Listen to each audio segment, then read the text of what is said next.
of this month. So as your general advice for both, your love spread and also the other spread that deals with other areas of your life, I feel like whatever advice you've been giving another person, and I feel like it's a constant, like over and over and over and over again, you're giving advice to another person, and they might not have listened to what you had to say. They might not have heeded your advice, but they might not feel like you're justified or you're the expert, so that they don't need to take your advice. This is the week where you're going to get some type of a coming back. The person might be coming back and tell you, just verbally or even non-verbally, that you know what, you were right. I was wrong. I should have listened to your advice. They might say that outright, or if they're a little bit more proud or a little bit more defensive, they might say like, you were right, without further comments as to what exactly happened that made you believe that I was right. So I feel like you're going to get some confirmation in that arena. I see it in your love relationships. I also see that energy playing out in friendships, family relationships as well. And I see it playing out in your professional environment as well. And I feel like the best strategy for you is to kind of just, stand there and look, okay, for this week. Don't beat a dead horse. So that means, don't, if they're refusing to listen, just kind of let them go on their merry way, because sooner or later they're going to come to the realization that you were right. And then I also feel an element here about not gloating. I don't feel that you're going to do that, because when you give advice, it does come from the heart. And oftentimes, no matter how much somebody frustrates you, when you care about them, that's when you will give advice. If you don't care, you wouldn't waste your time. And so you do care about someone. And that's why your advice comes without strings attached. You do want them to take things to heart and to, do the right thing, or to, walk on the right path. But you're not going to gloat if they mess up or if they veer off track, because they deviate from what you told them to do. So anyways, in your relationship sector, this is the energy that you bring to the table. We have here the King of Wands. And this is a really, really strong energy that you exude for this week. This is somebody that knows how to prioritize. They know how to organize. They know how to get things done.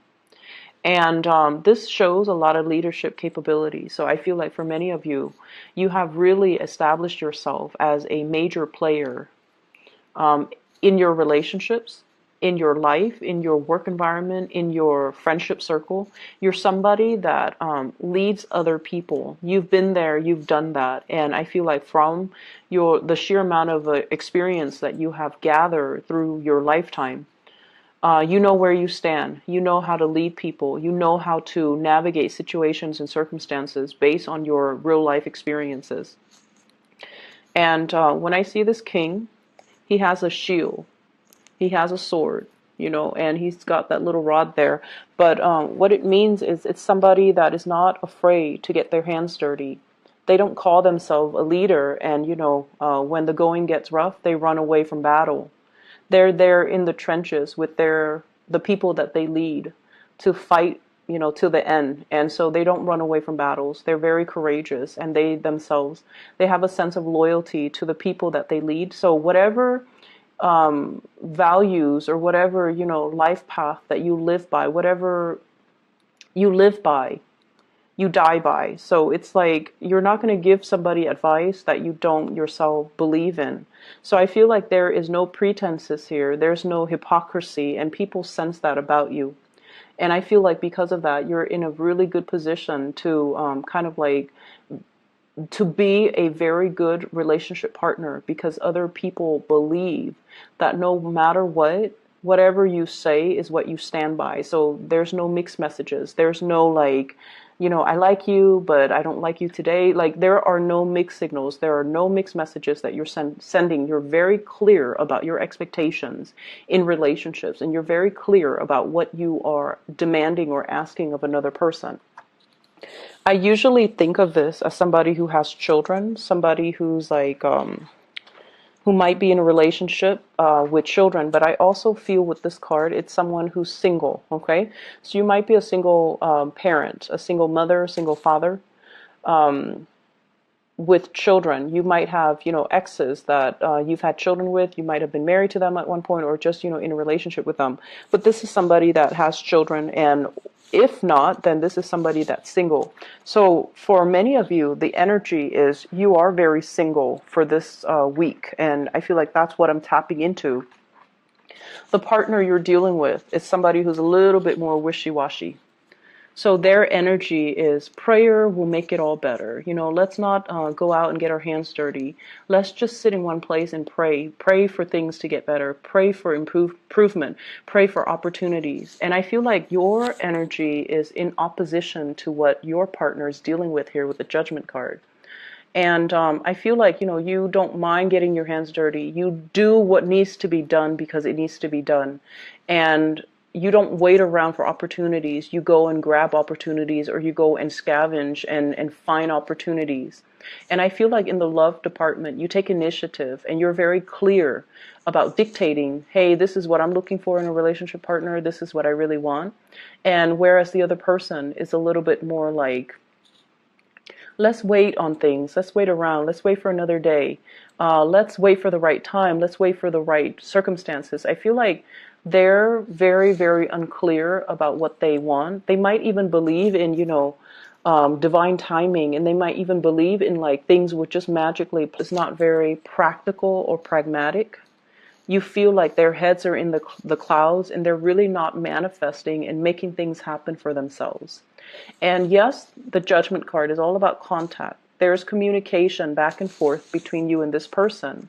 But I also feel like you have given them advice. You have told them, you should do this, you should do that. And they're like, no, let's wait. Let's just, let me sort things out on my end. Or, let me just do this other thing. And they never get around to doing what they're supposed to, or they never get around to doing what you have advised them or counseled them on. And as a result of it, dealing with them can be a little bit frustrating because they're not taking the initiative. They're not as grounded, and they don't grab opportunities when opportunities come calling. And so they let a lot of opportunities pass them by. The interaction between you and your partner, I have here the Nine of Wands. And the Nine of Wands mainly dictates your energy as the fire sign. Okay, so the Nine of Wands is like somebody who's battle weary, and they're not sure, like, should I keep plugging away at this? It doesn't seem like there's any movement. Or should I cut my losses and try to move away? And in the traditional Rider-Waite deck, it's the man with the bandage on his head, and he's got 9 rods, and he's kind of battle weary, and he's just kind of paranoid. What I feel, though, is you're assessing, you're being pragmatic. You're being, like, strategic as well. Do I plug away at this relationship? Do I continue giving them advice? Do I continue to, play the role of the father, even though they're supposed to be my relationship partner? Do I take on this maternal, take them under my wings and take care of them and just protect them? Or do I need to find myself another partner? So I feel like for some of you, single or not, you might have a love interest that's a little bit, they're just very different from you. But I do see this element about you giving advice over and over and over again, and they're not really taking the bait, or they feel like, oh, I'll just wait it out. Everything's going to work itself out, and they don't really, it basically absolves them of having to take initiative for their own life. So I do feel somebody that has been through, I feel, their fair share of disappointment. So for example, if it's a partner and they're not able to get a job, right? Just an example. If they're not able to get a job and you tell them, for you, it's very easy because you come from a different space. But I feel like for them, it's a little bit more difficult because they've gone through possibly, months of interviewing and never getting called back. And then they've gone through like a lot of resume revision, right? And they're tired. And Just think about it. If it's like, if someone has gone through 9 interviews, right? All from different companies, all with different people, and they have been turned down 9 times. I mean, at the end of the day, it's really hard to say that, oh, I'm not qualified for the job. I feel like the reality of it is they don't like me. 9 separate companies, 9 separate interviewers, 9 separate situations didn't want me. It's very tragic for the ego. It's very demoralizing. And I feel like that's similar to the space that your partner is dealing with or coming from, where there's something that they're not able to admit to themselves. And I feel like when it's denial, or when it's like, things that they're glossing over, whoever it is, they have to come to terms with it on their own time, and they have to come to terms with it in their own way. And so you can talk and advise and tell them till you're blue in the face, but until they're able to admit these certain things about themselves, it's really hard for them to make changes, right? It's really hard for us to make changes when we're in denial. And so I feel like, for some of you, this might play out in the realm of, my partner is not able to get a job. And I told my partner, do this, do that, but they're not listening, and you're getting frustrated. And I just want you to understand what your partner is dealing with potentially. And then for others, it's sort of like you might have a partner that's very naive, and their head is just in the clouds. They're distracted. They might seem like they're always, they're always late. They don't seem like, they might be always late. They might be very, very just, they might not be very affectionate. And time again, you told them, I want more affection. I want things to change. I feel very much by myself, like I'm a single person, even though I'm dating you. And I feel, like you tell them many, many times. And this might be the week where they come in and try to make some changes, okay? Because I feel like change is coming for you. So I have here this is the Knight of Pentacles. This is somebody coming in, making an offer, making amends, trying their best to appease you, trying to bring something substantial to the table. So if it's a partner who has been out on their luck when it comes to work, they're going to hear good news. And I feel like that's going to help them, because they're going to either take your advice or do something to initiate things from their end. Either way, taking your advice so that they can get things started in their own life, okay? And then if it's a partner that has been estranged, either they're traveling, they're not around, and you feel like, I'm with them, but I'm so single. I'm with them, but I feel like I'm just single because they're not giving me the affection, the attention. They're not physically here. They're coming back into the picture with good news. They've done a lot of work on themselves, and I feel like sometimes it takes that distance away from the people and the things that we love, and the things and the people that we're familiar with, for us to make some changes, for us to really see ourselves from a different context, in order to know what we need to figure out, in order to know what we need to work on, in order to know what we need to change about ourselves. So I feel like there's a realization coming through. For others of you, if you've been hoping and praying for a relationship, we have the Death card here, which is a change. So this is a change around. If you're single, you're going to be in a relationship. If you're in a relationship, you might be single. So there's a change around. It doesn't denote, any specific direction, but I feel for majority of you, there's a couple relationship coming through. It's on the offer for you. And I do feel like many of you, person, okay? If you're dealing with a Scorpio with this Death card, there's some good news coming around for the two of you, for both of you. If you're dealing with an earth sign, Taurus, Virgo, Capricorn, there's an offer coming through, and I feel like it's going to be very good, very stable. It's slow. You might have been waiting for it. They might have been waiting on you, but I feel like there is a coming together. In other areas of your life, there will be a lot of get-togethers, okay? Get-togethers with old friends, get-togethers with old colleagues, get-together with like family members, but I feel more so friends, colleagues, like people you used to work with, people you used to go to school with, more in a more social, professional type of a setting, not so much family. I also feel like travel and movement, coming to see people traveling and moving to come see you. And I feel like these are long standing, significant friendships, okay? I feel like these people have been around with you through a very important milestone in your life. And I say that because of the Six of Cups. This is a flashback from the past, walking down memory lane, recalling, like a lot of fun times between you and another person. And I'm always drawn to this tear, the person is crying. So it's like really good times to be had, reunions with other people, and it's linked up with the Three of Cups, which is social engagement, social outings, being the life of the party, and hearing really, really good news about the people that you've used to, hang around with, or hearing through the grapevines like, oh, so and so is doing this, so and so is married, so and so has a baby, things like that. And I feel like it's a really, really nice like walk down memory lane. And I do see social engagement happening for you guys where you're going to run into people from your past.